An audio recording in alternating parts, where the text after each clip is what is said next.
अध्याय 2 श्लोक 1 तं तथा कृपविष्टं श्रुपूर्णाकलेशनं विषिदन्तमिद्वाक्यमुवाच मधुसूदन। संजय बोले, उस प्रकार करुणा से व्याप्त और आंसुओं से पूर्ण तथा व्याकुल नेत्रों वाले शोक युक्त उस अर्जुन के प्रति भगवान मधुसूदन ने यह वचन कहा। 2 श्लोक 2 कुत्सत्वा कस्मिन् मूलं विस्मय समो उपस्थितम् अनार्य जुष्टम सौरज्ञ कीर्तिकरम् अर्जुन। श्री भगवान बोले, हे अर्जुन, तुझे इस असमय में यह किस हेतु से प्राप्त हुआ? क्योंकि मैं तुम्हें श्रेष्ठ पुरुषों द्वारा आश्रित है, यह स्वर्ग को देने वाला है और मैं कीर्ति को करने वाला है। 2 श्लोक 3 कलेवयं मासंगमं पार्थ नेतव्युपपद्यते शूद्रं हृदय दौर्बल्यं तयकत्वोत्तिष्ठ परन्तप। इसलिए हे अर्जुन, नपुंसकता को मत प्राप्त हो, तुझ में यह उचित नहीं जान पड़ती। हे परन्तप, हृदय की तुच्छ दुर्बलता को त्याग कर युद्ध के लिए खड़ा हो जा। अध्याय 2 श्लोक 4 कथम भीष्ममहं खड्गहे द्रोणं च मधुसूदन इषु भीमे प्रतियोत्स्यामि पूजार्हावरिसूदन। अर्जुन बोले, हे मधुसूदन, मैं रणभूमि में किस प्रकार बाणों से भीष्म पितामह और द्रोणाचार्य के विरुद्ध लड़ूंगा, क्योंकि हे अरिसूदन, वे दोनों ही पूजनीय है। 2 श्लोक 5 गृह्णत्वा हि महानुभावान् श्रेयो भोक्तुभेक्ष्यपिह लोके हत्वार्थ कामास्तु गृह्णीहे भुञ्जे भोगान् रुधिर प्रदीग्तान्। इसलिए इन महानुभाव गुरुजनों को न मारकर मैं इस लोक में भिक्षा का अन्न भी खाना कल्याणकारक समझता हूँ, क्योंकि गुरुजनों को मारकर भी इस लोक में रुधिर से सने हुए अर्थ और कामरूप भोगों को ही तो भोगूंगा। अध्याय 2 श्लोक 6 न चेत दवि महां कतरनुग्रियो यद्वा जयं यदि वा नो जयम् यानेव हत्वा न जिजीविषाम् स्ते अवस्थितां प्रमुखे धार्तराष्ट्राम्। हम यह भी नहीं जानते कि हमारे लिए युद्ध करना और न करना इन दोनों में से कौन सा श्रेष्ठ है, अथवा यह भी नहीं जानते कि उन्हें हम जीतेंगे या हमको वे जीतेंगे, और जिनको मारकर हम जीना भी नहीं चाहते वे ही हमारे आत्मीय धृतराष्ट्र के पुत्र हमारे मुकाबले में खड़े हैं। अध्याय 2 श्लोक 7 कार्पे दोषोपहत स्वभावं पृच्छामि त्वां धर्म सम्मूढचेतां यच्चुश्रेयस्यानि चिशितं ब्रूहि तन्वे शिष्यस्ते अहं शाधि माम त्वाम पर्पणम्।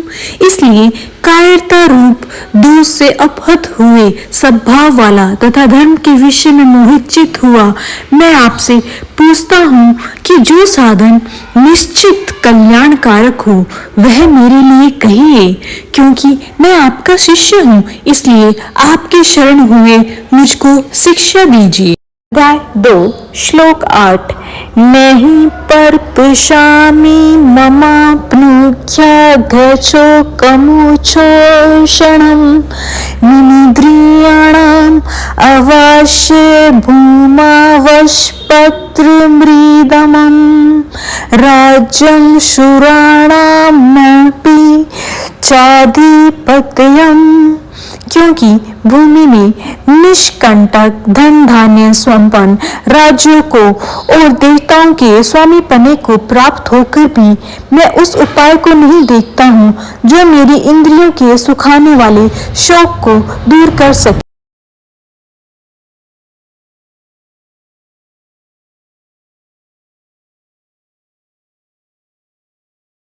अध्याय 2 श्लोक 9 एवं मुक्त्वा हरिषिकेशं गुडाकेशं प्रणतप नयोतस्य इति गोविन्द मुक्त्वा तुष्णीं बभूव अह। संजय बोले, हे राजन, निंद्रा को जीतने वाले अर्जुन अंतर्यामी श्री कृष्ण महाराज के प्रति इस प्रकार कहकर फिर श्री गोविंद भगवान से युद्ध नहीं करूंगा, यह स्पष्ट कहकर चुप हो गए। अध्याय 2 श्लोक 10 तमुवाच हृषिकेशं प्रसन्नेव भारत सैन्योरुभयोर्मध्ये विषिदन्तमिदं वचः। हे भरतवंशी धृतराष्ट्र, अंतर्यामी श्री कृष्ण महाराज दोनों सेनाओं के बीच में शोक करते हुए उस अर्जुन को हंसते हुए यह वचन बोले। अध्याय 2 श्लोक 11 अशोचान वशोचस त्वं प्राज्ञावादांश्च भाषसे गता सुनश्च नानुशोचन्ति पंडिता। श्री भगवान बोले, हे अर्जुन, तू न शोक करने योग्य मनुष्यों के लिए शोक करता है और पंडितों के से वचनों को कहता है, परंतु जिनके प्राण चले गए हैं और जिनके प्राण नहीं गए हैं उनके लिए भी पंडित जन शोक नहीं करते। 2 श्लोक 12 न त्वेवाहं जातु न सम्मे त्वं नीमे जनाधिपाम् न चैव न भविष्यामः सर्वे वयमतं प्रम। न तो ऐसा ही है कि मैं किसी काल में नहीं था, तू नहीं था, अथवा ये राजा लोग नहीं थे, और न ऐसा ही है कि इससे आगे हम सब नहीं रहेंगे। अध्याय 2 श्लोक 13 देहिनो अस्मिन् यथा देहे कुमारं यौवनं जरा तथा देहांत प्राप्ति धीरस्तत्र निमुह्यति। जैसे जीवात्मा की इस देह में बालकपन, जवानी और वृद्धावस्था होती है, वैसे ही अन्य शरीर की प्राप्ति होती है, उस विषय में धीर पुरुष मोहित नहीं होता। अध्याय 2 श्लोक 14 मात्रा स्पर्शास्तु कौन्ते शीतोष्ण सुख दुःखं खदाम् आगमापायनो अनित्यासतानि स्थितिशः। हे कुंती पुत्र, सर्दी गर्मी और दुख सुख को देने वाले इंद्रियों और विषयों के संयोग तो उत्पत्ति विनाशशील और अनित्य है, इसलिए हे भारत उनको तू सहन कर। अध्याय 2 श्लोक 15 यम हिन्वयथ यन्यते पुरुषं पुरुषर्षभ संदुखम सुखम धीरम सो अमृत तवा कल्पते। क्योंकि हे पुरुष श्रेष्ठ, दुख सुख को सम्मान समझने वाले जिस धीर पुरुष को ये इंद्रिय और विषयों के संयोग व्याकुल नहीं करते, वह मोक्ष के योग्य होता है। अध्याय 2 श्लोक 16 नास्तो विज्ञते भावो न भावो विज्ञते स्तः उभयोरपि दृष्टो अन्तसत्त्वं योस्तत्वदर्शिभिः। असत वस्तु की जो सत्ता नहीं है और सत का अभाव नहीं है, इस प्रकार इन दोनों का ही तत्व ज्ञानी पुरुषों द्वारा देखा गया है।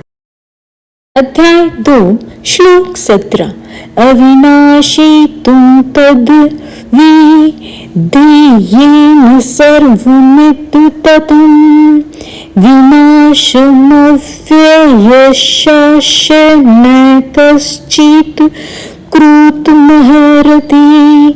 नाश रहित तो तू उसको जान जिसने यह संपूर्ण जगत दृश्य वर्ग व्याप्त है। इस अविनाशी का विनाश करने में कोई भी समर्थ नहीं है। अध्याय 2 श्लोक 18। अंतवंत इमे देहा नित्यशयोक्ताम शरीरिणम अनाशिनो अपरिमेयस्य तस्माद्युद्धे शवभात। इस नाश रहित अपरिमेय नित्य स्वरूप जीवात्मा के ये सब शरीर नाशवान कहे गए हैं, इसलिए हे भरतवंशी अर्जुन तुम युद्ध कर। अध्याय 2 श्लोक 19। य एनं वेत्ति हन्तारं यश्चैनं मन्यते हतम् उभतो न विजानीतो नायं हन्ति न हन्यते। जो इस आत्मा को मारने वाला समझता है तथा जो इसको मरा मानता है वे दोनों ही नहीं जानते, क्योंकि यह आत्मा वास्तव में न तो किसी को मारता है और न किसी द्वारा मारा जाता है। तो श्लोक 20। न जायते म्रियन्ते वा कदाचिनायं भूत्वा भविता वा न भूयम् अजो नित्यं श्रावतोऽयं पुराणे न हन्यन्ते हन्यमाने शरीरे। यह आत्मा किसी काल में भी न तो जन्मता है और न मरता है तथा न यह उत्पन्न होकर फिर होने वाला है, क्योंकि यह अजन्मा नित्य सनातन और पुरातन है। शरीर के मारे जाने पर भी यह नहीं मारा जाता। 2 श्लोक 21। वेद विनाशिनं नित्यं येन वयं कथं सत्पुरुषं पार्थ कं घातयति हन्तिकम्। हे पृथापुत्र अर्जुन, जो पुरुष इस आत्मा को नाश रहित नित्य अजन्मा और अव्यय जानता है वह पुरुष कैसे किसी को मरवाता है और कैसे किसी को मारता है। अध्याय 2 श्लोक 22। वाशांसि जीर्णानि यथा विहाय नवानि गृहान्ति नरो अप्राणि तथा शरीराणि विहाय जीर्णान्यनयानि संयाति नवानि देहि। जैसे मनुष्य पुराने वस्त्रों को त्याग कर दूसरे नए वस्त्रों को ग्रहण करता है, वैसे ही जीवात्मा पुराने शरीरों को त्याग कर दूसरे नए शरीरों को प्राप्त होता है। अध्याय 2 श्लोक 23। नैनं छिदन्ति शस्त्राणि नैनं दहति पावकं न चैनं कलेदयन्त्यापो न शोष्यति मारुतम्। इस आत्मा को शस्त्र नहीं काट सकती, इसको आग नहीं जला सकती, इसको जल नहीं गला सकता और वायु नहीं सुखा सकता। अध्याय 2 श्लोक 24।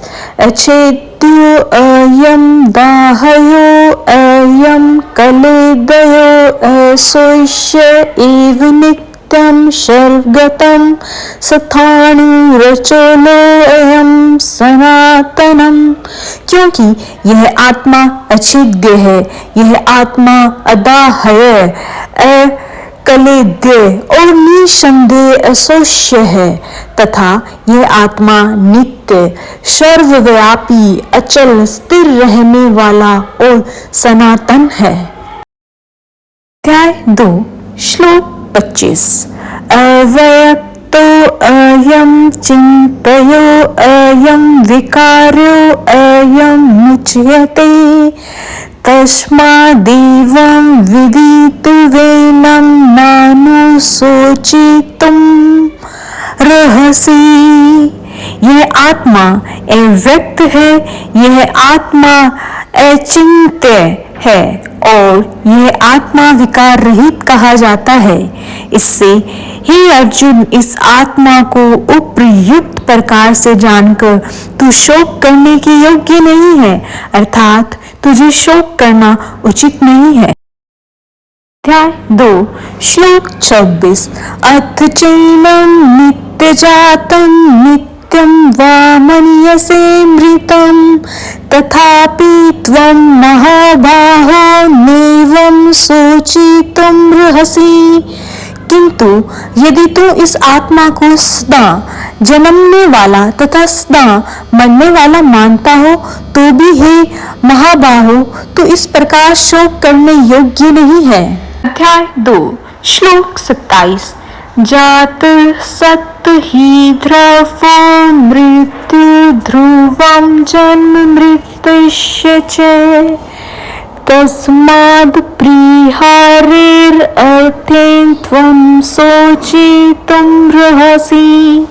क्योंकि इस मान्यता के अनुसार जन्मे हुए की मृत्यु निश्चित है और मरे हुए का जन्म निश्चित है, इससे भी इस बिना उपाय वाले विषय में तू शोक करने योग्य नहीं है। अध्याय 2 श्लोक 28 अव्यक्तादीनि भूतानि व्यक्तमध्यानि भारत अव्यक्त निधनानैव तत्र का प्रिदेवना। हे अर्जुन, संपूर्ण प्राणी जन्म से पहले अप्रकट थे और मरने के बाद भी अप्रकट हो जाने वाले हैं, केवल बीच में ही प्रकट है। फिर ऐसी स्थिति में क्या शोक करना है। अध्याय 2 श्लोक 29 आश्चर्यवत् पश्यति कश्चिदेनमाश्चर्यवद्दधति तथैव चान्यम् आश्चर्यवचने मन्यं शृणोति श्रुतत्वावैनं वेद न चैव कश्चित्। कोई एक महापुरुष ही इस आत्मा को आश्चर्य की भांति देखता है और वैसे ही दूसरा कोई महापुरुष ही इसके तत्व का आश्चर्य की भांति वर्णन करता है तथा दूसरा कोई अधिकारी पुरुष ही इसे आश्चर्य की भांति सुनता है और कोई कोई तो सुनकर भी इसको नहीं। अध्याय 2 श्लोक 30 देहि नित्यमवध्योऽयं देहे सर्वस्य भार तस्मात् तत्सर्वाणि भूतानि न त्वं शोचितुमर्हसि। हे अर्जुन, यह आत्मा सबके शरीर में सदा ही अवध्य है, जिसका वध नहीं किया जा सकता। इस कारण संपूर्ण प्राणियों के लिए तू शोक करने योग्य नहीं है। अध्याय 2 श्लोक 31 सवध्रमपि चावीक्ष्य न विकम्पितुमर्हसि धर्मादियुद्धृच्छेयो अन्यत् स्त्रियश न विद्यते। तथा अपने धर्म को देखकर भी तू भय करने योग्य नहीं है, अर्थात तुझे भय नहीं करना चाहिए, क्योंकि क्षत्रिय के लिए धर्मयुक्त युद्ध से बढ़कर दूसरा कोई कल्याणकारी कर्तव्य नहीं है। अध्याय 2 श्लोक 32 यदृच्छा चोपपन्नां स्वर्गद्वारं पावर्तं सुखिनं स्त्रिया पार्थ लभन्ते युद्धमीदृशम्। हे पार्थ, अपने आप प्राप्त हुए और खुले हुए स्वर्ग के द्वार रूप इस प्रकार के युद्ध को भाग्यवान स्त्रिय लोग ही पाते हैं। अध्याय 2 श्लोक 33 अथ चेतवं मिमं धर्मे षड्ग्रामं न कृष्यसि ततं सवध्रमं कीर्ति च हित्वा पापं वा पश्यसि। किंतु यदि तू इस धर्म युक्त युद्ध को नहीं करेगा तो सब धर्म और कीर्ति को खोकर पाप को प्राप्त होगा। अध्याय 2 श्लोक 34 अकीर्ति चापि भूतानि कथयिष्यन्ति ते अव्ययम् स संभावितस्य च कीर्तिर्मरणगतिरुच्यते। तथा सब लोग तेरी बहुत काल तक रहने वाली अपकीर्ति का भी कथन करेंगे, और माननीय पुरुष के लिए अपकीर्ति मरण से भी बढ़कर है। अध्याय 2 श्लोक 35। भयादर्णादुपरंत मंसयन्ते तवा महारथाम येषां तच्वं बहुमतो भूत्वा यास्यसि लाघवम्। और जिनकी दृष्टि में तू पहले बहुत सम्मानित होकर अब लघुता को प्राप्त होगा, वे महारथी लोग तुझे भय के कारण युद्ध से हटा हुआ मानेंगे। अध्याय 2 श्लोक 36। आवांचे वादांश्च श्रवहुन् वदिष्यन्ति तवाहिताम् निन्दन्नस्तव सामर्थ्य तथो दुःखतरन्नो किम। तेरे वैरी लोग तेरे सामर्थ्य की निंदा करते हुए तुझे बहुत से न कहने योग्य वचन भी कहेंगे, उससे अधिक दुख और क्या होगा। अध्याय 2 श्लोक 37। हतो वा पर्याप्स्यसि स्वर्गजित्वा वा भोक्ष्यसे महीम् तस्मादुत्तिष्ठ कौन्तेय युद्धाय कृतनिश्चयम्। या तो तू युद्ध में मारा जाकर स्वर्ग को प्राप्त होगा, अथवा संग्राम में जीतकर पृथ्वी का राज्य भोगेगा। इस कारण हे अर्जुन, तू युद्ध के लिए निश्चय करके खड़ा हो जा। अध्याय 2 श्लोक 38। सुख दुखे समे कृत्वा लाभालाभो जया जयो ततो युद्धाय युज्यस्व नेवं पापमवाप्स्यसि। जय पराजय, लाभ हानि और सुख दुख को सम्मान समझकर उसके बाद युद्ध के लिए तैयार हो जा। इस प्रकार युद्ध करने से तू पाप को भी नहीं प्राप्त होगा। अध्याय 2 श्लोक 39। एषा तेह विहिता साङ्ख्ये बुद्धिर्योगे त्विमां शृणु बुद्धिदया युक्तो यया पार्थ क्रमबन्धनं प्रहास्यसि। हे पार्थ, यह बुद्धि तेरे लिए ज्ञान योग के विषय में कही गई, और अब तो इसको कर्म योग के विषय में सुन। जिस बुद्धि से युक्त हुआ तो कर्मों के बंधन को भली भांति त्याग देगा, अर्थात सर्वथा नष्ट कर डालेगा। अध्याय 2 श्लोक 40। यनेहाभिक्रमनाशो अस्ति प्रत्यवातो न विद्यते शबलमपश्य धर्मस्य त्रायते महतो भयात्। इस कर्मयोग में आरंभ का अर्थात बीज का नाश नहीं है और उल्टा फलस्वरूप दोष भी नहीं है, बल्कि इस कर्मयोग रूप धर्म का थोड़ा सा भी साधन जन्म मृत्यु रूप महान भय से रक्षा कर लेता है। अध्याय 2 श्लोक 41। व्यवसायात्मिका बुद्धिर्केह करुणदं बहुशाखा हयनन्ताश्च बुद्धो अव्यवसायिनाम्। हे अर्जुन, इस कर्म योग में निश्चयात्मिका बुद्धि एक ही होती है, किंतु अस्थिर विचार वाले विवेकहीन सकाम मनुष्यों की बुद्धियां निश्चय ही बहुत भेदों वाली और अनंत होती है। अध्याय 2 श्लोक 42, 43, 44।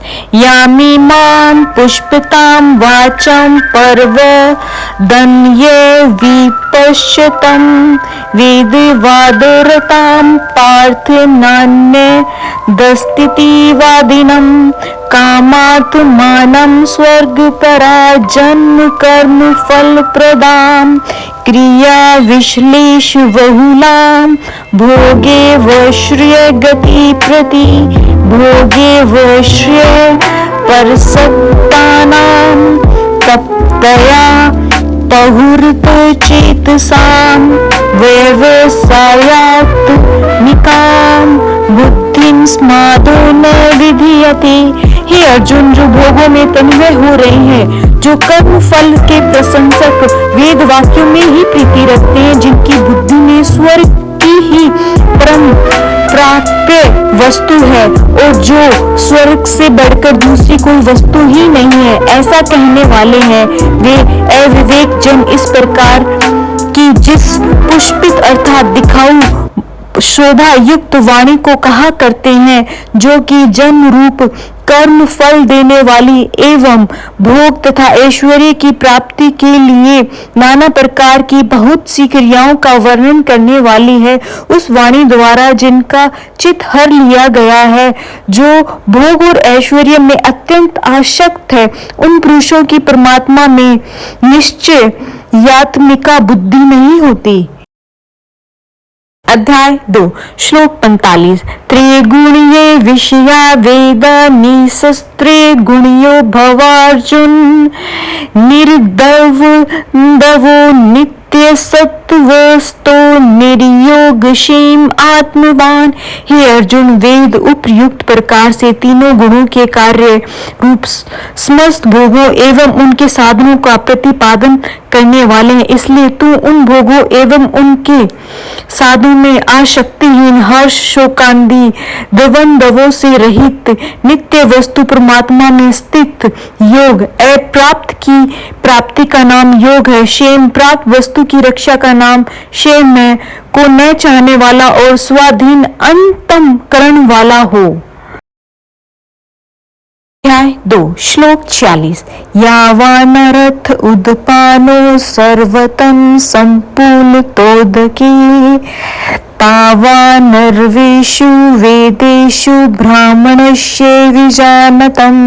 सब ओर से परिपूर्ण जलाशय के प्राप्त हो जाने पर छोटे जलाशय में मनुष्य का जितना प्रयोजन रहता है, ब्रह्म को तत्व से जानने वाले ब्राह्मण का स्वस्थ वेदों में उतना ही प्रयोजन रह जाता है। अध्याय 2 श्लोक 47 कर्मेयावाधिकास्ते मा फलेषु कदाचन मा कर्म फल हेतुर्भुर्मा ते संगो असत्व कर्मणि। तेरा कर्म करने में ही अधिकार है, उसके फलों में कभी नहीं, इसलिए तू कर्मों के फल हेतु मत हो तथा तेरी कर्म में करने में भी आसक्ति न हो। अध्याय 2 श्लोक 49 दूरेन हयवरम कर्म बुद्धि योग्या धनंजय बुद्धो शरणं न विच्छ कृपाण फल हेतवम। इस समस्त रूप बुद्धि योग से सकाम कर्म अत्यंत ही निम्न श्रेणी का है, इसलिए हे धनंजय, तू समबुद्धि में ही रक्षा का उपाय ढूंढ, अर्थात बुद्धि योग का ही आश्रय ग्रहण कर, क्योंकि फल के हेतु बनने वाले अत्यंत दीन है। अध्याय 2 श्लोक 49 दूरेन हयवर कर्म बुद्धा योग्या धनंजय बुद्धो शरणं विच्छ कृपाणाम फल हेतुवम। इस समस्त रूप बुद्धि योग से सकाम कर्म अत्यंत ही निम्न श्रेणी का है, इसलिए हे धनंजय, तू समबुद्धि में ही रक्षा का उपाय ढूंढ, अर्थात बुद्धि योग का ही आश्रय ग्रहण कर, क्योंकि फल के हेतु बनने वाले अत्यंत दीन है। अध्याय 2 श्लोक 50 बुद्धि युक्तो जहातिह उभे सुकृत दुष्कृते तस्मादोगायुजस्व योगम कर्मशु कौशलम। समबुद्धि युक्त पुरुष पुण्य और पाप दोनों को इसी लोक में त्याग देता है, अर्थात उनसे मुक्त हो जाता है। इससे तू समतव रूप योग में लग जा। यह समतव रूप योग ही कर्मों में कुशलता है, अर्थात कर्म बंध से छूटने का उपाय है। अध्याय 2 श्लोक 51 कर्मजम बुद्धियुक्ता हि फलं तयत्वा मनीषणं जन्मबन्ध विनिर्मुक्तां पदं गच्छन्तयनामयम्। क्योंकि समबुद्धि से युक्त ज्ञानी जन कर्मों से उत्पन्न होने वाले फल को त्याग कर जन्मरूप बंधन कर्मों से मुक्त हो निर्विकार परम पद को प्राप्त हो जाते हैं। अध्याय 2 श्लोक 52 यदा ते मोहो कलीलं बुद्धिर्व्यतितरिष्यति तदा गन्तासि निर्वेदं श्रुतस्य च। जिस काल में तेरी बुद्धि मोह रूपी दलदल को भली भांति पार कर जाएगी, उस समय तू सुने हुए और सुनने में आने वाले इस लोक और परलोक संबंधी सभी भोगों से वैराग्य को प्राप्त हो जाएगा। अध्याय 2 श्लोक 53 श्रुति विप्रतिपन्ना ते यदा स्थास्यति निश्चला समाधावचला बुद्धिस्तदा योगं वापश्यसि। भांति भांति के वचनों को सुनने से विचलित हुई तेरी बुद्धि जब परमात्मा में अचल और स्थिर ठहर जाएगी, तब तू योग को प्राप्त हो जाएगा, अर्थात तेरा परमात्मा में नित्य संयोग हो जाएगा। अध्याय 2 श्लोक 54 स्थित प्रगस्य का भाषा स्माधि सतस्य केशव स्थित धीम किम प्रभाषेत किमाशित वर्जेत किम। अर्जुन बोले, हे केशव, समाधि में स्थित परमात्मा को प्राप्त हुए स्थिर बुद्धि पुरुष का क्या लक्षण है? वह स्थिर बुद्धि पुरुष कैसे बोलता है, कैसे बैठता है और कैसे चलता है? 2 श्लोक 55 पर्जहाति यदा कामन् सर्वान् पार्थ मनोगतान् आत्मैवात्मना तुष्टं स्थित परगोस्तदोच्यते। श्री भगवान बोले, हे अर्जुन, जिस काल में यह पुरुष मन में स्थित संपूर्ण कामनाओं को भली भांति त्याग देता है और आत्मा से आत्मा में ही संतुष्ट रहता है, उस काल में वह स्थित प्रज्ञ कहा जाता है। 2 श्लोक 56 दुःखं खेष्वनुद्विगन्मनां सुखेषु विगतस्पृहां वितरागभयक्रोधं स्थितधीर्मुनिरुच्यते। दुखों की प्राप्ति होने पर जिसके मन में उद्वेग नहीं होता, सुखों की प्राप्ति में सर्वथा निस्पृह है तथा जिसकी राग भय और क्रोध नष्ट हो गए हैं, ऐसा मुनि स्त्री बुद्धि कहा जाता है। अध्याय 2 श्लोक 57 यम सर्वता नभिस्नेहस्तत्प्राप शुभाशुभम् नाभिनन्दिति न द्वेष्टि तस्य प्रज्ञा प्रतिष्ठता। जो पुरुष सर्वत्र स्नेह रहित हुआ, उस शुभ या अशुभ वस्तु को प्राप्त होकर न प्रसन्न होता है और न द्वेष करता है, उसकी बुद्धि स्थिर है। अध्याय 2 श्लोक 58 यदा संहरते चायं कर्मो अग्रणीव सर्वशम् इंद्रियार्थेभ्यस्तस्य प्रज्ञा प्रतिष्ठिता।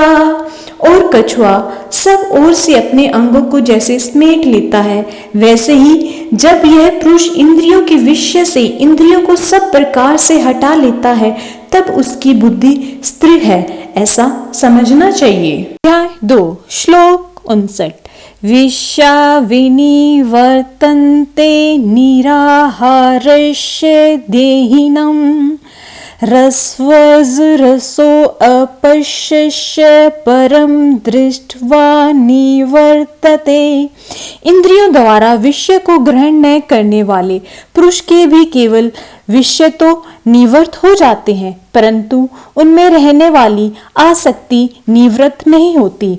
इस स्थिति प्रज्ञ पुरुष की जो आसक्ति भी परमात्मा का साक्षात्कार करके निवृत्त हो जाती है।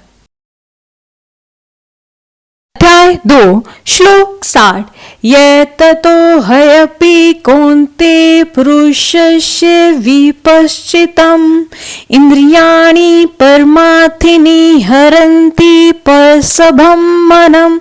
हे अर्जुन, आसक्ति का नाश न होने के कारण ये परमथन स्वभाव वाली इंद्रियां यतन करते हुए बुद्धिमान पुरुष के मन को भी बलात् हर लेती है। अध्याय 2 श्लोक 61 तानि सर्वाणि संयमय युक्त आशित मत्परम वशे हि यशेन्द्रियाणि तस्य प्रज्ञा प्रतिष्ठता। इसलिए साधक को चाहिए कि वह उन संपूर्ण इंद्रियों को वश में करके समाहित चित हुआ मेरे परायण होकर ध्यान में बैठे, क्योंकि जिस पुरुष की इंद्रियां वश में होती है उसी की बुद्धि स्थिर हो जाती है। अध्याय 2 श्लोक 62 धाययतो विश्वान् पुंसं संगसते शुपजायते संगासतं जायते कामं कामात् क्रोधो अभिजायते।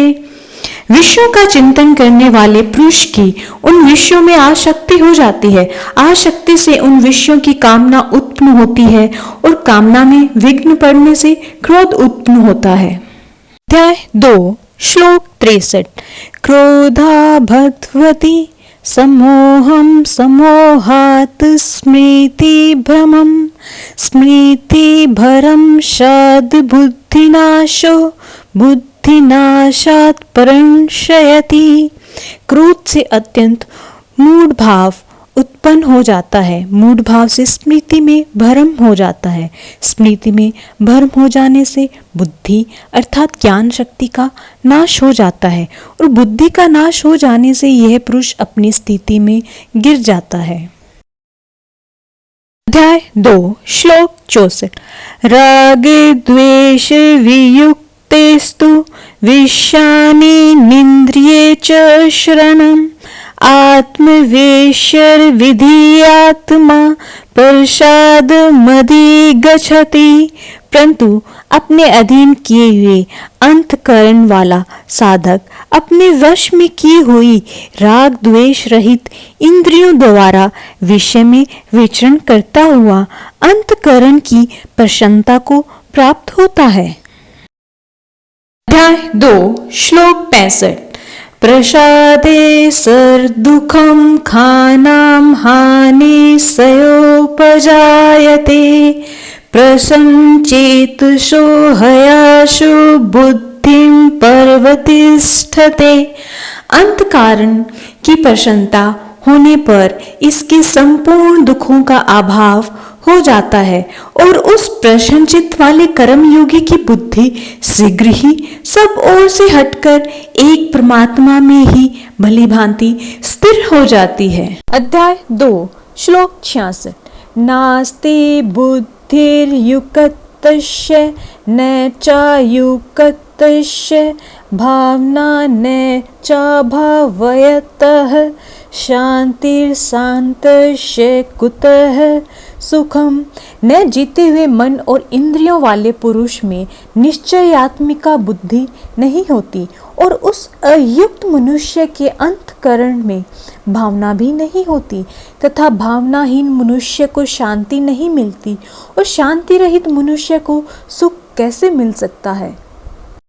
अध्याय 2 श्लोक 67 इंद्रियाणाम ही श्रता यन्मनो अनुविधीयते तदस्य हरति प्रज्ञां वायुर्नावमि भासी। क्योंकि जैसे जल में चलने वाली नाव को वायु हर लेती है, वैसे ही विषयों में विचरती हुई इंद्रियों में से मन जिस इंद्रिय के साथ रहता है वह एक ही इंद्रिय इस अयुक्त पुरुष की बुद्धि को हर लेती है। अध्याय 2 श्लोक 68 तस्मादस्य महाबाहो निगृहीतानि सर्वशम् इंद्रियाणि इंद्रियार्थेभ्यः सच्च प्रज्ञा प्रतिष्ठिता। इसलिए हे महाभाव, जिस पुरुष की इंद्रियां इंद्रियों के विषय में सब प्रकार निग्रह की हुई है, उसी की बुद्धि स्थिर है। 2 श्लोक 69। या निशा सर्वभूतानां तस्यां जागृते संयमी यस्यां जागृते भूतानि सा निशा पश्यतो मुने। संपूर्ण प्राणियों के लिए जो रात्रि के समान है, उस नित्य ज्ञान स्वरूप परमानंद की प्राप्ति में स्थित प्रज्ञ योगी जागता है, और जिस नाशवान संसारिक सुख की प्राप्ति में सब प्राणी जागते हैं, परमात्मा के तत्व को जानने वाले मुनि के लिए वह रात्रि के समान है। अध्याय 2 श्लोक 70। आपूर्ण्यमानमचल प्रतिष्ठ समुद्र मापम परविशन्ति यवतत् तब्द कामाम यम प्रविशन्ति सर्वेश शांति मा प्रणोति न काम कामी। जैसे नाना नदियों के जल सब ओर से परिपूर्ण अचल प्रतिष्ठा वाले समंदर में उसको विचलित न करते हुए भी समा जाते हैं, वैसे ही सब भोग जिस स्थित प्रज्ञ पुरुष में किसी प्रकार का विकार उत्पन्न किए बिना ही समा जाते हैं, वही पुरुष परम शांति को प्राप्त होता है, भोगों को चाहने वाला नहीं। अध्याय 2 श्लोक 71। विहाय कामान्यं सर्वान् पुमांश्च श्रति निःस प्रिय निर्मो निरंकारं शांति मदिगच्छति। जो पुरुष संपूर्ण कामनाओं को त्याग कर ममता रहित, अहंकार रहित और सुप्रहार रहित हुआ विचरता है, वही शांति को प्राप्त होता है, अर्थात वह शांति को प्राप्त है। 2 श्लोक 72। एषा ब्रह्मे स्थितिः पार्थ नैनां प्राप्य विमोहयति स्थित्वा शयामन्त काले अपि ब्रह्म निर्वाण मूर्छति। हे अर्जुन, यह ब्रह्म को प्राप्त हुए पुरुष की स्थिति है।